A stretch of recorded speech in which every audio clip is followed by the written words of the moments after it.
দেশকে রক্ষার জন্যে, মানবতার কল্যাণের জন্যে আমরা সবাই পরামর্শ ভিত্তিক যদি একত্রিত হয়ে যদি আজকে আমরা অবস্থান তৈরি করতে পারি, এর শক্তি যত বাতিল হোক, ভারতের শক্তি হোক, আমেরিকার শক্তি হোক, যত তাগতি শক্তি হোক, সব বাংলার জমিনের মধ্যে, তাম দুনিয়ার মধ্যে, মাটির নিচে আমরা পুঁততে পারবো ইনশাআল্লাহ, কোনো সন্দেহ নেই ইনশাআল্লাহ। সম্মেলনের মুহতারাম সভাপতি, ইসলামী আন্দোলন বাংলাদেশের সংগ্রামী আমির, সংগ্রামী জননেতা মাওলানা মুফতি সৈয়দ মোহাম্মদ রেজাউল করিম পীর সাহেব চরমনাই বক্তব্য রাখবেন। পীর সাহেব হুজুর চরমনাই।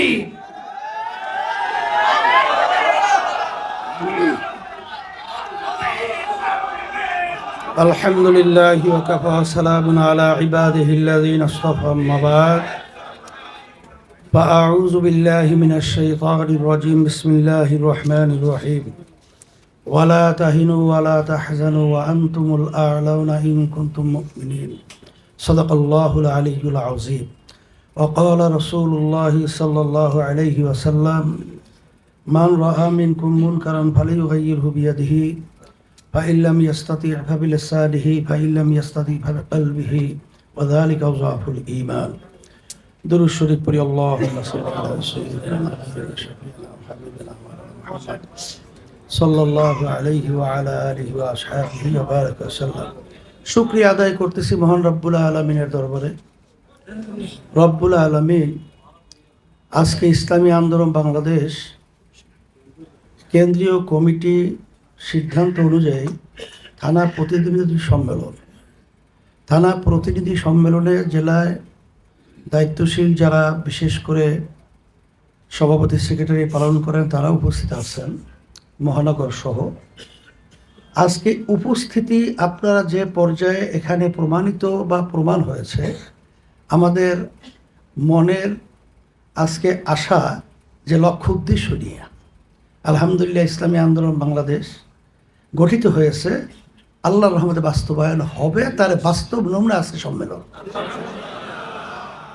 বিভিন্ন দিক থেকে আজকের দেশের অবস্থা, ইসলামের অবস্থা এবং মানবতার যে কোন পর্যায়ে শেষ অবস্থায় পৌঁছে গেছে, মানবতা বলতেই নাই, আলোচনা বিভিন্ন দিক থেকে আপনারাও করেছেন, দায়িত্বশীলরাও করেছে।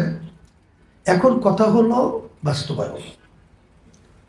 বাস্তবায়নের জন্যে আমি আপনাদের সামনে যে আয়াত শরীফ তেলাওয়াত করেছি, আল্লাহ রাব্বুল আলামিন বলেছেন, তোমাদের ভয় চিন্তা নাই, তোমরাই বিজয় হবে।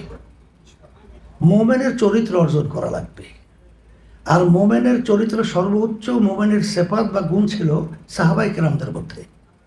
সাহাবায়ে কেরামদের কি চরিত্র ছিল, আল্লাহ তাদের প্রশংসা করছেন।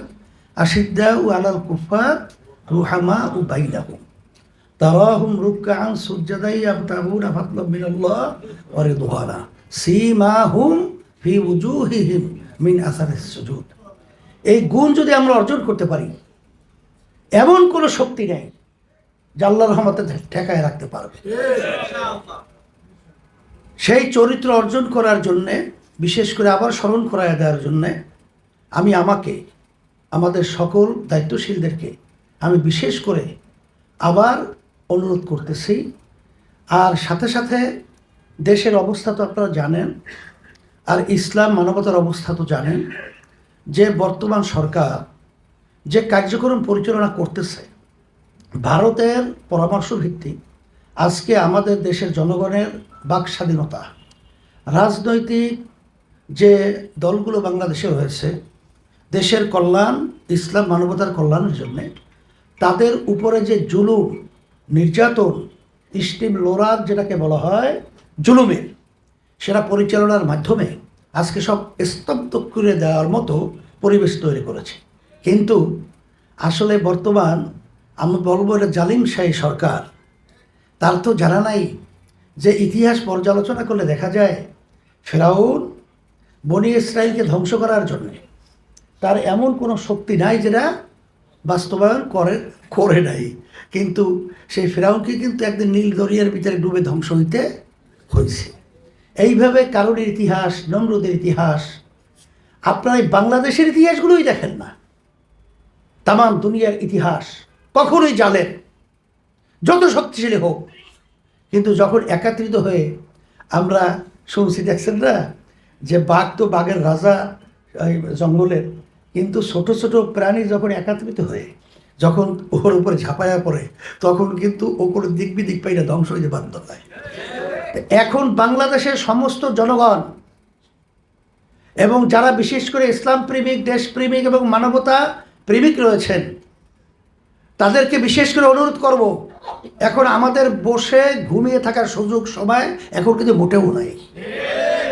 সবাইকে আমি অনুরোধ করছি, আসেন ইসলামকে রক্ষার জন্যে, দেশকে রক্ষার জন্যে, মানবতার কল্যাণের জন্যে আমরা সবাই পরামর্শ ভিত্তিক যদি একত্রিত হয়ে যদি আজকে আমরা অবস্থান তৈরি করতে পারি, এর শক্তি যত বাতিল হোক, ভারতের শক্তি হোক, আমেরিকার শক্তি হোক, যত তাগতি শক্তি হোক, সব বাংলার জমিনের মধ্যে, তাম দুনিয়ার মধ্যে, মাটির নিচে আমরা পুঁততে পারবো ইনশাআল্লাহ, কোনো সন্দেহ নেই ইনশাআল্লাহ। কোনো ভয় আছে নাকি? ভয় থাকবে না। আল্লাহ আমাদেরকে বলছেন কোনো ভয় নাই, তোমরাই বিজয় হবে। তাই সেই হিসাবে আমি বেশি কথা লম্বা না করে নিজেদের ভিতরে কোন্দল সমালোচনা বাদ দেন। আজকে ঘরের ভিতরে আগুন লেগেছে, ইসলামের ঘরে, দেশের ঘরে আগুন লেগেছে, আর আজকে বসে বসে আমরা নিজেদের দোষ এবং যেটা গীবত বলা হয়, এক অপরাধ আরেকজনের বিরুদ্ধে বিভিন্ন ধরনের, আমরা তো আলহামদুলিল্লাহ অনেকটাই ভালো, কিন্তু তারপরেও তো আমাদের এই দুর্বলতা এই কারণে আসে। আর সাথে সাথে যে পরামর্শগুলো আসছে, 3 শর্ত 3 সবক এবং বিভিন্ন বিষয়ে যদি আমরা কার্যক্রম পরিচালনা করতে পারি, আমি সারা দেশে সফর করার পরে বিভিন্ন রাজনৈতিক দল, বিভিন্ন অঙ্গনের পেশাজীবী তাদের সাথে যখন আলোচনা করছি, তখন আমি দেখছি ইসলামী আন্দোলনের প্রতি সবাই কিন্তু একটা আন্তরিকতা তৈরি হয়েছে। আর এই আন্তরিকতা ধৈর্য রাখার দায়িত্ব কিন্তু বিশেষ করে আপনাদের। এর জন্য আজকে সম্মেলন।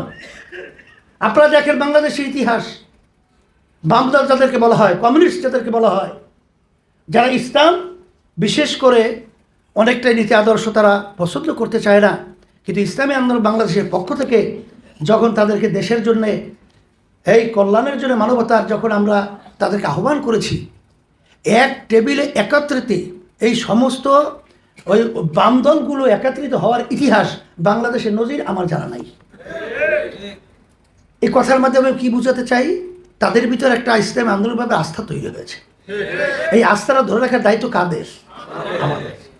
তাই সেই হিসাবে আমি বলবো যে আজকে দেশের যে বর্তমান যে চিত্র আমরা লক্ষ্য করছি, বর্তমান আমাদের যে অবৈধ প্রধানমন্ত্রী, এটা আমি নির্বাচন, ধোঁকাবাজির নির্বাচন, পাতানো নির্বাচনের মাধ্যমে 7ই জানুয়ারি তারা সরকার গঠন করেছে নির্বাচনের মাধ্যমে। আসলে ভারতের এজেন্ডা বাস্তবায়নের জন্যই মূলত এই সরকার কাজ করতেছে। আজকে যে চুক্তিগুলো হলো, প্রধানমন্ত্রী কি নিজে স্বয়ং বলতে পারবে যে দেশের কোনো স্বার্থ একটা চুক্তির ভিতরেও রাখা হয়েছে? সে পারবে? সাংবাদিকরা বিভিন্ন প্রশ্ন করেছেন, একটা প্রশ্নকে সঠিকভাবে দিয়েছে? একটাও দিতে পারে নাই। বরঞ্চ যে কয়টা চুক্তি, প্রতিটা চুক্তি সব ভারতের স্বার্থ, বাংলাদেশের এক কথায় কি 12টা বাজছে। কয়টা বাজছে? ওই 12টা বলে শেষ অবস্থান যখন হয়। তাই সেই হিসাবে আমি বলবো, এই সরকার কিন্তু আমাদের দেশের সরকার না। এদের বিরুদ্ধে আমাদের অবস্থান তৈরি করা। আর ইসলামের অবস্থান তো আপনারা জানেন যে আজকে শিক্ষা সিলেবাসের মাধ্যমে আমাদের ভবিষ্যৎ প্রজন্ম সন্তানদেরকে নাস্তিক বানানোর প্রক্রিয়া, ইসলামী নীতি আদর্শ থেকে সরিয়ে নেয়ার বিভিন্ন নীল নকশা, এই বিভিন্ন প্রক্রিয়া সংস্কৃতির মাধ্যমে আজকে আমাদের ধর্মীয় চেতনা, ঐতিহ্য ধ্বংস করার প্রক্রিয়া, এগুলো আলোচনা করে আর কি বলবো। এখন আমাদের মূল কাজ হলো আমরা ইখলাস নিয়ে, আমরা পরামর্শ ভিত্তিক যদি আল্লাহর রহমতে আমরা একত্রিত হতে পারি, তাহলে এই ষড়যন্ত্র আল্লাহর রহমতে বাস্তবায়ন বাংলার জমি করতে পারবে না ইনশাআল্লাহ। আপনাদের সকলকে ধন্যবাদ জানাই। আর সাথে সাথে আপনারা জানেন যে এই লক্ষ্যে আমরা আজকে প্রতিনিধি সম্মেলনের কথা আপনারা ইঙ্গিত পেয়েছেন। আমরা পরামর্শ ভিত্তিক আল্লাহ আমাদের যত তৌফিক দান করছেন, এই অন্যায়ের প্রতিবাদে, দেশ রক্ষার জন্য, ইসলামকে রক্ষার জন্যে, মানবতার কল্যাণ রক্ষার জন্যে আমরা কিন্তু সাধ্য অনুযায়ী আমরা প্রোগ্রাম পরামর্শ ভিত্তিক আমরা ফলো করব। আর এটা বাস্তবায়ন এটা করার দায়িত্ব কিন্তু বিশেষ করে আপনারা পালন করবেন, এই আশা আমরা করছি।